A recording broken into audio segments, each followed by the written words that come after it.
Hi guys, I am Elias Monty, and today we'll be talking about the upcoming Diablo 4 Season 13. I am incredibly excited for the new Diablo 4 Season 13 Lord of Hatred expansion releasing in just a few weeks on the 28th. The game is shifting into its most complex era yet. There are a lot of things to get to in this video, many of which are still in development, and it will remain to be seen how the mechanics will actually work in real gameplay. But with the knowledge currently known, I will give you a breakdown of this new season. Elias Monty!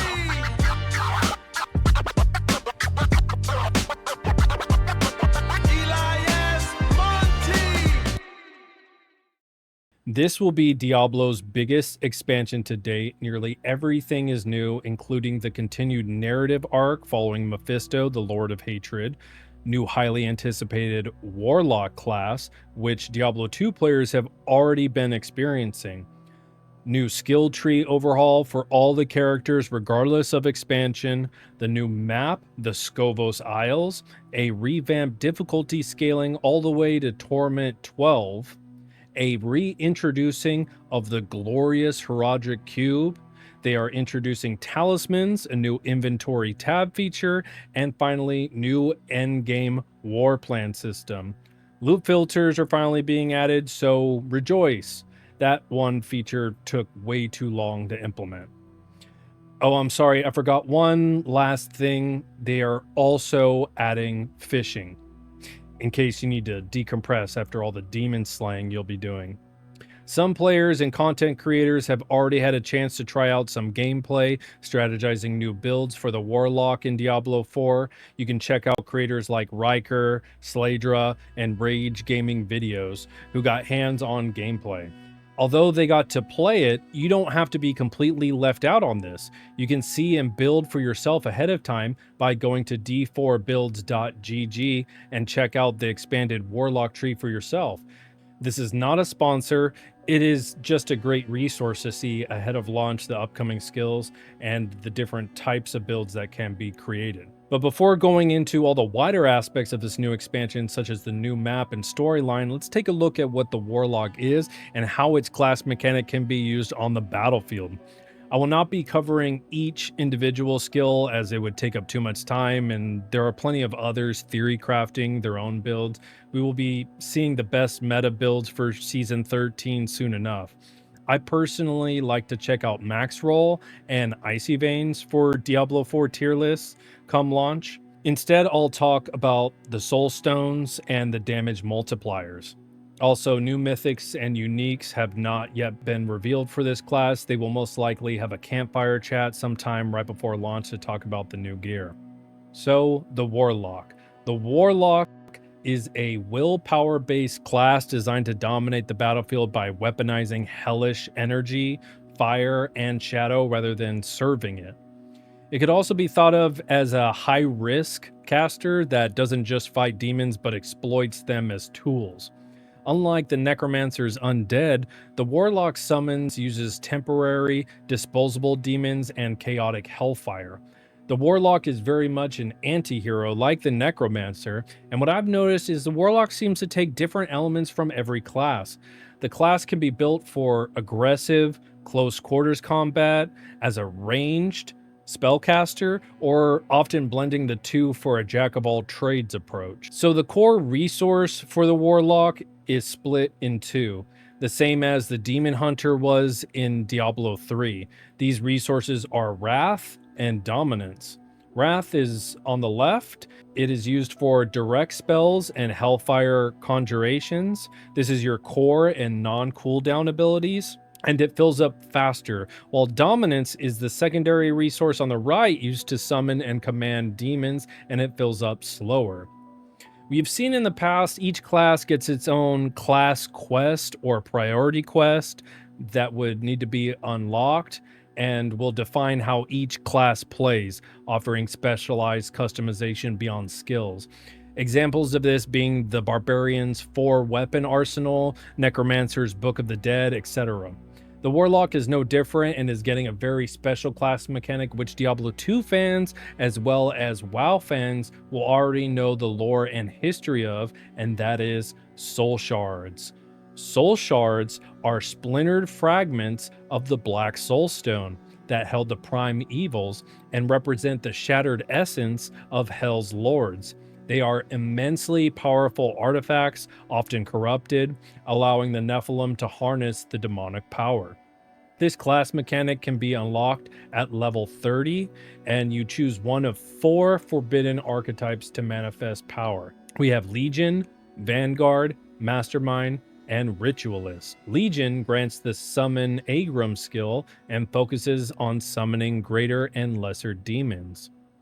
Vanguard grants Summon Abodian skill and is a Metamorphosis skill. It's a tankier build where you are the main damage in the form of fire, and your summons is the support, similar to the Druid's Werebear or Werewolf in terms of transformation, and it is called Demon Form, which is what it sounds like. It literally turns you into a demon, Warlock style. And this ability also adds special enhancements to the new Archfiend cluster of the skill tree. Mastermind grants Summon Tazroth, which uses a shadow type build called Abyss and procs a shadow form mechanic that grants stealth and damage bonuses. Ritualist grants Summon Warlock and is a caster focused build, and are mixed occult skills for either Abyss or Hellfire skills that deal overpowered damage. Furthermore, these 4 soul shards get broken down into 3 fragments, further specifying your build. For Legion, we have Spawn Fragment, expands upon Command Agrum. Sacrificial Fragment, this adds Unstoppable for a price. Evisceration Fragment, which is new bleeding damage type in which a portion of their total accumulated bleeding damage is delivered as a single upfront hit known as Eviscerated. For Vanguard, we have Hellguard Fragment. Abodian skill gains cast and movement speed plus cleaves and procs Brimstone. Brimstone is a specialized fire-based mechanic for the Warlock class that leaves lava rocks on the ground, exploding to deal fire damage. Warden Fragment, which works with Demon Form and Greater Demon to extend durations as well as adds Hellfire Demonology skill damage. Inferno Fragment, if you are volatile in Demon Form, Hellfire skills cause fire emanation and damage buff. For Mastermind, we have Unfathomable Fragment. This adds execution enhancements for Command Tazruth. Blasphemous Fragment, increase Abyss Demonology skills when using Hex.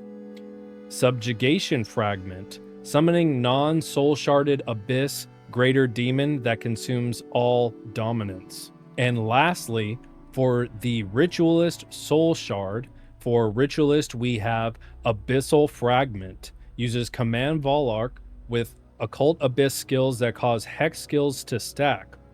Scorching Fragment is an enchantment of Occult Hellfire skills that consume life stack Volatility. Volatility is a stacking buff, increasing the damage of empowered skills and the life they consume. Command Warlock also siphons life for Fortify. Twisted Fragment is mixed skills for Occult Hellfire or Occult Abyss skills to either take a stack of Hex to increase damage or cause explosions through Volatility to increase damage. And spending Wrath also adds Overpower.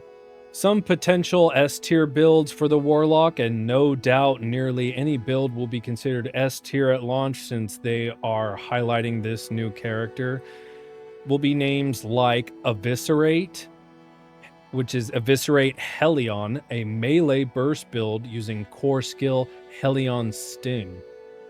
Apocalypse Ritualist, an AoE clear build using Hellfire and Volatility mechanic. Umbral Hex Mastermind, a crowd control dot build or damage over time build using Abyss and Hex. And the list may go on, but I'll lastly include Agrum Legion, a summoner build using demonology and dominance. Moving on from the Warlock, let's talk about the continued narrative arc. The narrative arc for the Lord of Hatred has a story picking up directly after the events of Vessel of Hatred.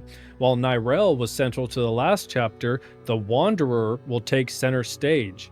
Nyrel's efforts to contain Mephisto have failed, leaving the Primevals to walk Sanctuary once more, often in the guise of a false prophet manipulating faith. Mephisto's influence spreads, corrupting the land and twisting devotion into devastation.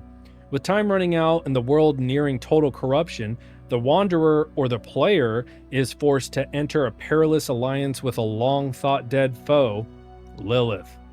This alliance is born of necessity rather than trust, as the Daughter of Hatred and the Wanderer take on the Lord of Hatred. The story moves to the new, never-before-seen region of Skovos, the ancient birthplace of the firstborn civilization, and former home of Lilith and Inarius. The player must navigate this region, ruled by the Oracle and Amazon Queen, to stop Mephisto before he reaches the pools of creation. The arc will most likely conclude with an epic battle against Mephisto in his attempt to shatter humanity, settling the fate of Sanctuary and concluding the saga that began in the base Diablo 4 campaign. Moving on from the continued narrative arc, let's talk about the map. This expansion is coming with a new map, the Skovos Isles. The Skovos Isles, known as the home of the Ascari, is the ancient home of the Amazons, which pushes past the jungles of the Nahantu region, featuring an island chain layout with interconnected bridges and diverse terrain, including demonic areas and volcanic areas. Early, unverified leaks suggest the region could be over 25% larger than the Nahantu expansion area. It appears to be a substantial new region consisting of 4 main islands. We got Philios, Skovos, Lycander, and Skartara, arranged as an archipelago. The area is designed to allow players to explore all 4 main islands on your mount. Temis will be the capital city and your new endgame hub. It's a marble-clad fortress ruled by the Oracle and Amazon Queens, containing everything from the blacksmith to the returning Horadric Cube. Philios is characterized by coastal landscapes and mountainous terrain, offering a different, more tropical coast aesthetic compared to previous regions. Skartara will be a volcanic region on the western coast with possibly some dense jungles and most likely the most dangerous part of the Isles. Lycander is named after the angel Lycander and shares the same name as the mythic weapon we know in Diablo 4, the Avarian Spear of Lycander. It is located in the Twin Seas and is known for its isolated culture and ancient Nephilim history. Overall, these new Isles environment will feature a mix of sun-drenched Greco-Roman styled architecture as well as stormy sea-lashed shores. Volcanic coastlines primarily in the west, mountain peaks, dense overgrown forest, and treacherous waterlogged ruins. Hey guys, so as of recording this video, IGN actually just put out a video today showing the Skovos map, and featured is not just the map, but it also shows a little bit of the Warplans in the bottom left, and then we can see that there are 3 added strongholds. As well as they've added dungeons. We can see the icons for these on the map, so there'll be dungeons to get greater aspects.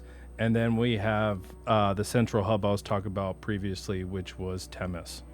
Moving on from the map, let's talk briefly about the progression and the revamped Torment system. We have a new difficulty scaling. The old difficulty system has been completely overhauled to provide a smoother, more granular progression. Leveling 1 through 60 will be just normal through Penitent, but past level 60 will be expanded Torment tiers. The endgame now scales across 12 Torment tiers, which is up from 4. This allows for much tighter tuning of character power versus monster health, preventing the one-shot spikes of previous seasons. So this leads us to Warplans. Let's talk a little bit about Warplans. The Warplans are an end game system. The war plan system, or as it appears, a war map, is the new customizable endgame progression. The war plan system includes events we have already played, such as Infernal Hordes, Nightmare Dungeon, Helltide, etc. The way it's supposed to work is you go to the war table located in the new capital of Temis in Scovos, create a plan, you pick up to 5 activities, and these chain together, which in turn is supposed to create a seamless loop. Once the plan starts, you're teleported from one activity to the next automatically. No keys or sigils are required. While inside a war plan, the system handles all entry requirements. And the goal is, instead of just grinding the pit endlessly, war plans allows you to shape your endgame experience by what you want to focus on or avoid completely. And ultimately, you're going to orchestrate your assault against Mephisto's forces. Along with war plans, in the progression, we also have Echoing Hatred. You can think of this as Horde mode. Echoing Hatred for Season 13 is equivalent to Diablo 3's Echoing Nightmares, but dialed up to 11. The trigger for this will be a hyper rare consumable that drops from high tier war plan activities. The gameplay is infinite, randomized survival mode. You are dropped into an area where waves of Mephisto's legion spawn. As you progress, the difficulty scales exponentially. Unlike standard rifts, multiple bosses can spawn at the same time. You might find yourself fighting a butcher, a bloodseeker, and an echo of Rashawn simultaneously. The reward from this is farming the new charms for your talisman system and maybe even pushing the leaderboards. So you guys, lastly, we will be talking about the Talisman system and the Horadric Cube. The Talisman is a new gear slot. The Talisman itself is an equipable relic that determines your grid's shape and provides a base multiplier to all charms placed within it. Instead of charms sitting in your main inventory and taking up space for loot, there is a dedicated Talisman tab. It is designed to give you the completeness of a set build without the handcuffs of mandatory gear. So it's been modernized to fit the Diablo 4 endgame and the new Torment 1 through 12 scaling. Set charms is the return of set bonuses. They work like the green armor set pieces from Diablo 3 and added later in Diablo 2 Resurrected. In Diablo 4 Season 13, though, traditional green item armor sets won't exist, but instead, set bonuses are tied exclusively to charms. This allows you to keep your legendary and unique armor while still gaining iconic set powers. You will have a grid. You start with a small 2x2 grid. As you level from 1 to 60 and progress through the new Torment tiers, you unlock additional slots, eventually reaching a 6x6 grid. You will need to find specific charms that belong to a match or set.